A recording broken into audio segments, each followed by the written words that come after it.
What's up, guys? It's Will from the Duality, bringing you a updated Dark Magician deck profile post ban list.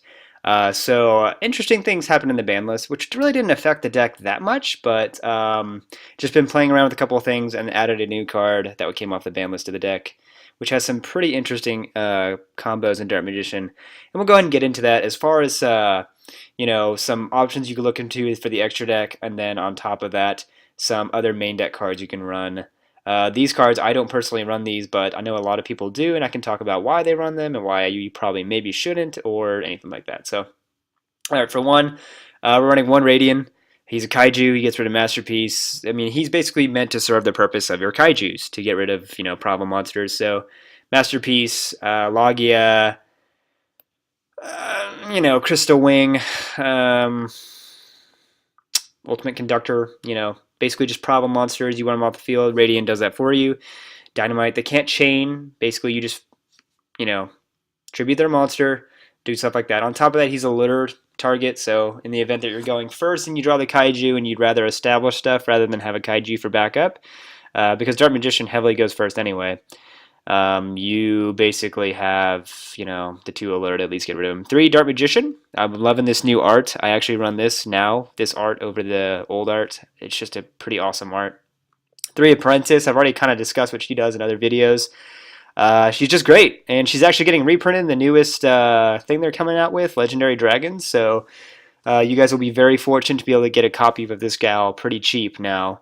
But yeah, adds Dark Magician from deck to hand, acts as a colute, makes convenient special summons, convenient rank 6s such as Norito, Utopia Beyond, Ptolemy, so pretty good card. Witch of the Black Forest, she's a new tech card I've added to the deck. So basically when she's sent from the field to graveyard, you can add any monster 1500 defense or less from your deck to your hand, but you can't activate its effects that turn. So the interesting interaction she has with Dark Magician is that she can be Spellbook of Knowledge. So you basically send her to the graveyard, draw 2 cards, and then add either Magician's Rod if you need to, get your Dark Magician engine going. Spellbook Magician of Prophecy if you need to just get some draw power going. And the most powerful one of in the deck.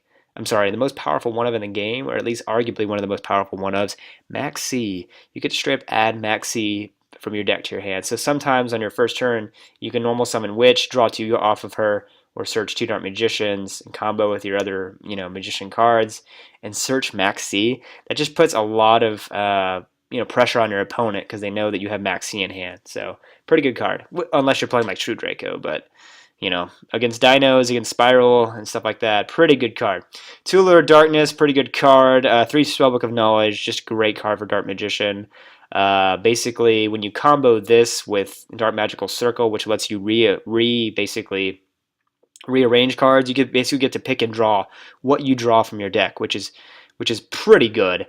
So not only that, it fills up your graveyard with spell cards, which combos really well with Dark Magic Inheritance to let you search out more of your Dark Magician spell and traps, which is really great. 1 Upstart because it combos really good with Dark Magical Circle. Like I said, Dark Magical Circle lets you look at the top 3 cards of your deck, rearrange them in any order. So if you see that you're about to draw like Solemn Warning, a Solemn Strike in 2 turns, you can put it on the top of your deck, activate Upstart, add it to your hand, basically. Pretty good card. Summoner's Art gets basically just meant to get Dark Magician from the deck to the hand. He's important to have in the hand. You want him in the hand for Eternal Soul, and you want him more importantly in the hand for Magician's Navigation, which we'll get into. 2 Spellbook of Secrets lets you search out this little dude, or it lets you search out Spellbook of Knowledge. If you have a Magician's Rod, go ahead and normal summon that rod, search out, and then search this out, draw 2 off of him. If you open this and no other normal summonable monsters, might as well just summon this dude, search this card out, and you've already thinned out your deck like 4 or 5 cards at that point. So pretty good card. He has added so much consistency to the Dark Magician deck, or I should say this card has added so much consistency to the Dark Magician deck. And I think a lot of decks that are running generic spellcasters like Wind Witches and Eidolon and stuff like that, Invoked, they are running the Spellbook of Magician of Prophecy and Spellbook of Knowledge tech as well. 2 Potted Duality, you don't really special summon much during this deck on your first turn, with the exception if you have a Apprentice Illusion Magician. So this card is pretty good, enable you to pick and choose and get your combo pieces to your hand and stuff like that. Like I said, Dark Magic Inheritance is basically Magician's Rod without a normal summon. All you have to do is banish 2 spell cards from your deck, from your graveyard to activate it, which is pretty easy. I mean, this card alone already gets you 2 cards in the graveyard, and that's assuming you didn't already activate an Allure, Pot of Duality, or Summoner's Art before that. So it happens pretty frequently. I've never really had this card brick for me unless I've just bricked because I drew a bunch of Dark Magicians. Next is One Illusion Magic. You got to get Dark Magician in the hand, and you got to recycle him sometimes from your graveyard. So, that's pretty much serves its purpose that way. Dark Magical Circle, so lets you basically get a potential +1 if you add a Dark Magician spell or trap, which is pretty likely. I mean, you have 3 +2 +2, 7, 8, 9, 10, 11, 12, 13, 14. So roughly, 15 out of your 40 cards, which, I mean, roughly about that, like that ratio.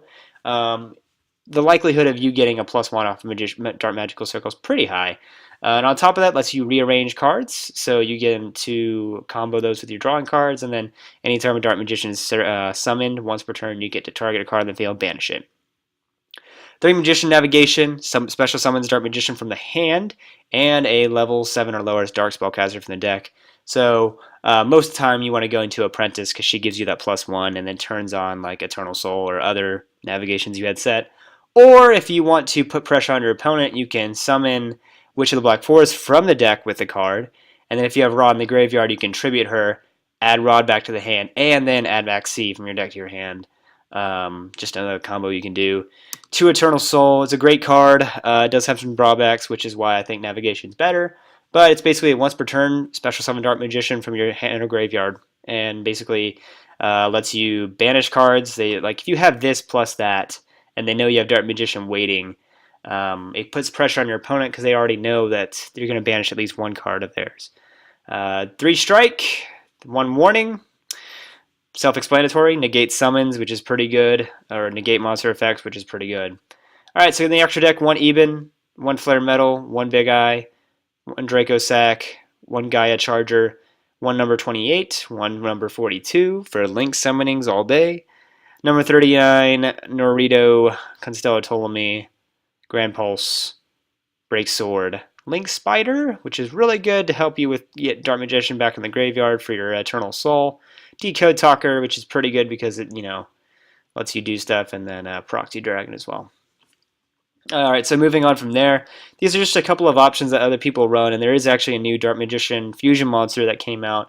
But I mean, if I think that if you're going to make the deck competitive and you want to play Dark Magician competitively, I wouldn't recommend running that card. It's a decent card, but I'll get into my reasons why. So Horn of Heaven, not a bad card, again, especially against True Dracos, because it negates normal summons.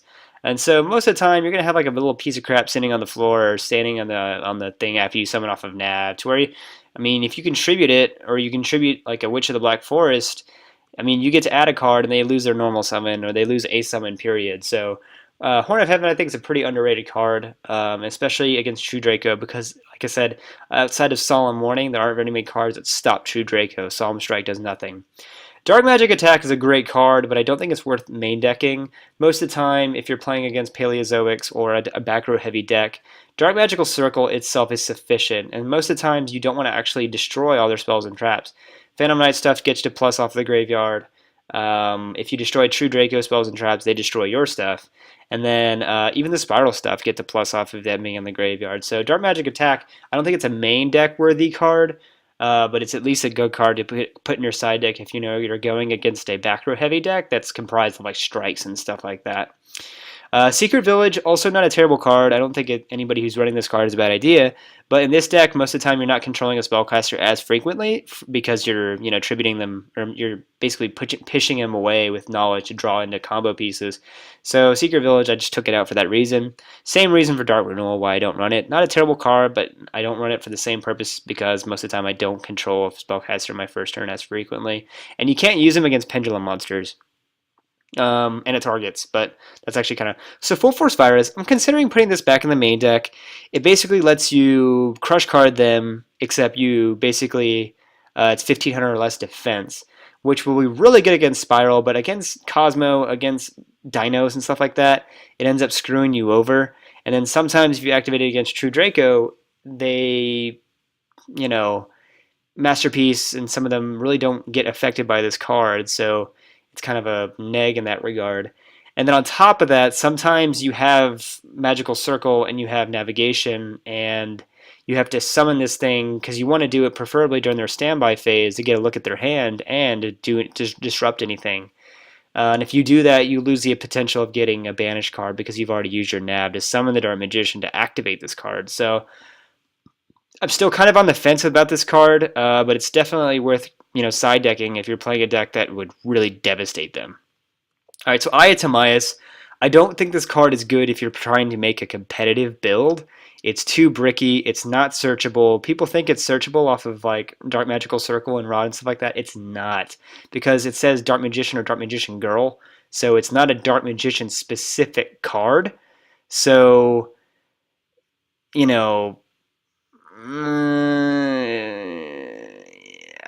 I just don't like the card. I mean, the fusion monsters it brings out are good, like Dark Paladin and Amulet Dragon, but even these are kind of lackluster at the most time.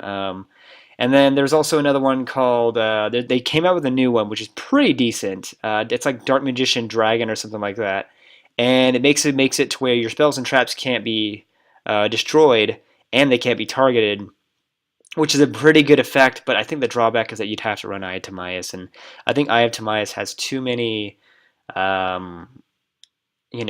restrictions, or not restrictions, just too many things to happen for you to be able to activate it. And most of the time in Dark Magician, all your cards that special summon monsters are like trap cards, with the exception if you ran Dark Magic Veil. So getting that monster out on your first turn would be not very likely, and getting it out on your second turn I think would just be too slow. So I don't think Ayah Timaeus is a good card. Eradicator, I would maybe consider running this card if it was at more than one, but it's not. So same with Skill Drain. I don't think Skill Drain is a good card in Dark Magician. Yes, most of the time you're killing stuff with your back row and stuff, but a lot of these cards like Spellbook of Prophecy, Rod, Apprentice, you'd want to get their effects off. So I think Skill Drain's kind of risky because if you lose advantage and you need to use their effects, you can't. Some people consider running this card. I think it's kind of lackluster. It's kind of slow. It's kind of a neg in some regard too. So, I'm not really a big fan of Dark Magic or Magical Dimension. The Mirror Forces are pretty good options. Even Drowning, like I said, a lot of the time you don't control a spellcaster, so Drowning is a pretty viable option. Storming is always a good option. I am a huge proponent of Storming Mirror Force, and I'm considering running them in the main deck. But yeah, so. And then as far as that, you also have the fusion monsters for Dark Magician if you decide to run Ayah Timaeus. I think Ayah Timaeus is more geared toward a casual build. Even with the new monster out, I'm not a big proponent of just adding Ayah Timaeus into the deck. I think it bricks too much. And you don't get that monster out as frequently, so unless you get it out in your first turn, you'd have to run like Dark Magic Veil or something like that to be able to special summon Dark Magician on your first turn. Like I said, everything else is traps, but other than that, the deck still kind of functions the same way. It's just more consistent. You want to get out Dark Magical Circle, you want to have a Navigation or Soul, and you want to have Dark Magician waiting to banish and disrupt their plays. And then on top of that, you want to put pressure on your opponent by adding Max C from your deck to your hand with Witch, and you just want to stop other plays they might have with Solemn Warning, Solemn Strike. So other than that, I hope you guys enjoyed the deck profile. I include some replays. Like I said, I do not have Yu-Gi-Oh! Pro 2, so these replays are going to be on the old Yu-Gi-Oh! Pro that do not include links. But, like I said, Dark Magician doesn't go into its texture deck very often anyway, and it still functions pretty darn well. So enjoy the replays, guys, and let me know what you guys think. I'm going to be probably making updated BLS builds for the next one with the new ban list. So anyway, have a good day.